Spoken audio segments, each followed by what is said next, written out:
ఈ నెల 12 నుండి జరగనున్న కృష్ణా పుష్కరాలకు ఆంధ్రప్రదేశ్ ప్రభుత్వం భారీగా ఏర్పాట్లు చేస్తోంది. 100 కోట్ల రూపాయలు ఖర్చు చేసి గుంటూరు కృష్ణా జిల్లాలో 150కు పైగా పుష్కర ఘాట్లను ఏర్పాటు చేయడంతో పాటు 5 కోట్ల మందికి పైగా భక్తులు వస్తారనే అంచనాతో ఏర్పాట్లు చేస్తోంది. కృష్ణా గోదావరి నదుల పవిత్ర సంగమాన్ని ప్రత్యేక ఆకర్షణగా తీర్చిదిద్దుతున్నారు. కృష్ణ పుష్కరాల నిర్వహణకు ఏపీ సర్కార్ భారీ కసరత్తు చేస్తోంది. తెలంగాణ రాష్ట్రం మీదుగా వచ్చే కృష్ణా నది గుంటూరు, కృష్ణా జిల్లాల మధ్యగా పారుతూ బంగాళాఖాతంలో కలుస్తోంది. ఆంధ్రలోనే నగరాలు, పట్టణాలు ఉన్న నదీ తీర ప్రాంతం ఎక్కువగా ఉండటం, కృష్ణా పుష్కరాలకు ప్రతిసారి విజయవాడ ప్రత్యేక ఆకర్షణగా నిలవటంతో ఈసారి కూడా విజయవాడను కేంద్రంగా చేసుకుని 2 జిల్లాల్లో భారీగా పుష్కర ఏర్పాట్లు చేస్తున్నారు.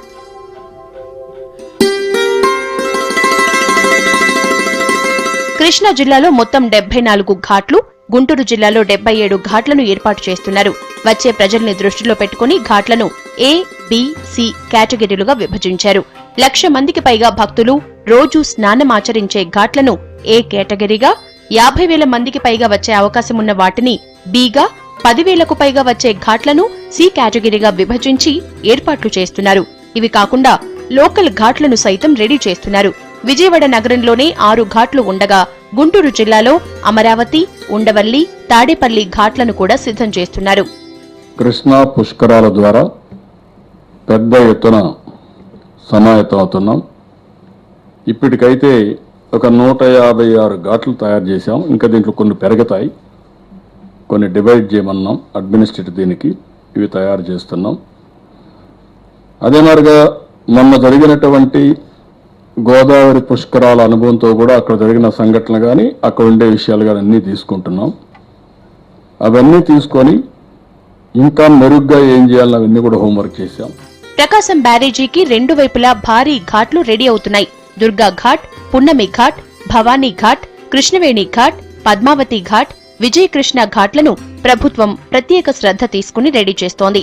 ముఖ్యమంత్రి నుంచి మొదలుకొని మంత్రులు, అధికారులు పుష్కర ఏర్పాట్లను నిత్యం పర్యవేక్షిస్తున్నారు. దేవినేని లాంటి మంత్రులు ఎప్పటికప్పుడు ప్రజల నుంచి ఫీడ్బ్యాక్ తీసుకుంటున్నారు.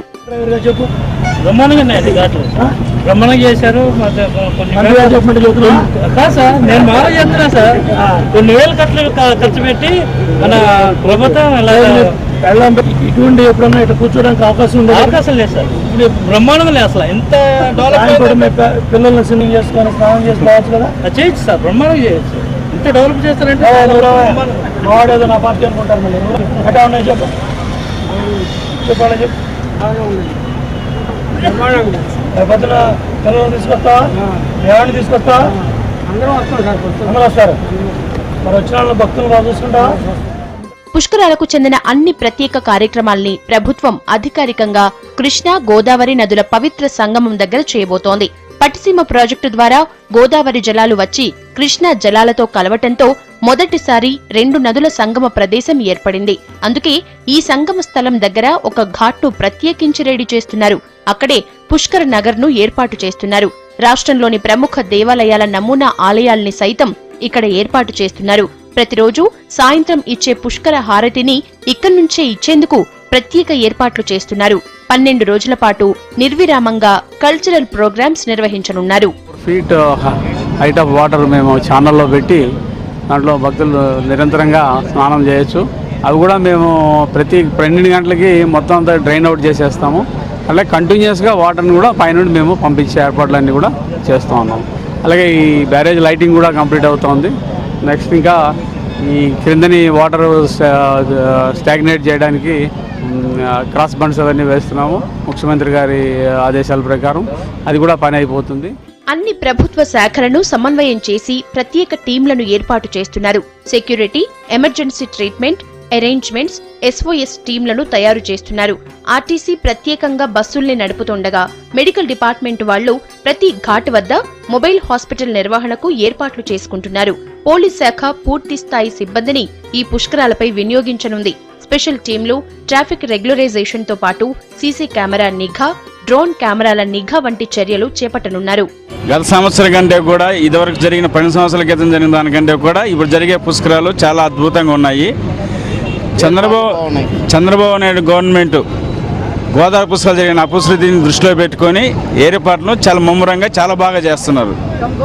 అయితే పన్నుల నాణ్యత దృష్ట్యా కొద్ది ముందుగానే ప్రారంభించింటే ఇంకా కొంచెం బాగుండేది. పద్మావతి ఘాట్ ఒకటి ఉంది, అది వేగవంతంగా చేసుకుంటే వచ్చిన భక్తులు కూడా చక్కగా ఆ స్నానం చేసేసి చక్కగా వెళ్ళిపోతారు హ్యాపీగా.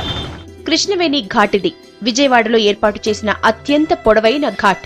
కృష్ణ బ్యారేజ్ దిగువ ప్రాంతం నుంచి రైలు బ్రిడ్జ్ దాకా సుమారు 1.5 కిలోమీటర్ల పొడవు ఉన్న అతిపెద్ద ఘాట్.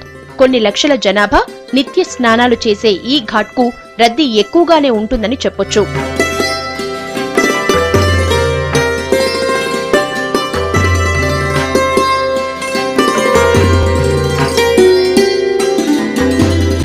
అమ్మవారి పాదాల చెంత ఉన్న దుర్గా ఘాటిది.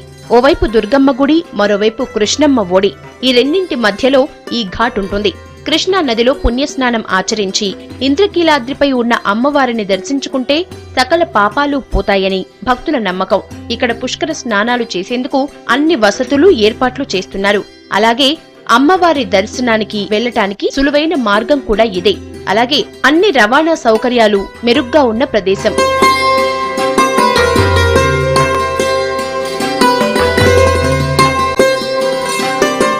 ఘాట్ ను కట్టుదిట్టమైన భద్రతతో నిర్మిస్తున్నారు. ఎందుకంటే రాష్ట్రంలోని ప్రముఖ వ్యక్తులు పుష్కర స్నానం ఆచరించే ఘాట్ ఇది. 2004 పుష్కరాల్లో కూడా ఇదే విఐపి ఘాట్. పక్కనే భవానీ ఐలాండ్ కూడా ఉంది. ఈ ఘాట్ కు రావడానికి 2 మార్గాలున్నాయి. ఒకటి హైదరాబాద్ నేషనల్ హైవే నుంచి, మరొకటి ప్రకాశం బ్యారేజ్ నుంచి. ఇది టూరిస్ట్ అట్రాక్షన్ ఉన్న ఘాట్ కావటం వల్ల దీన్ని ప్రభుత్వం చాలా అందంగా తీర్చిదిద్దుతోంది.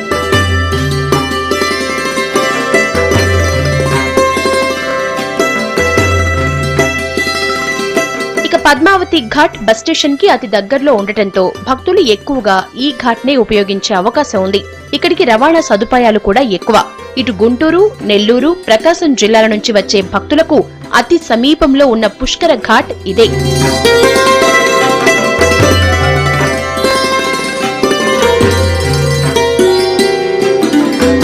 గుంటూరు జిల్లాలో సీతానగరం, ఉండవల్లి, అమరావతి ఘాట్లను ప్రభుత్వం రెడీ చేయిస్తోంది.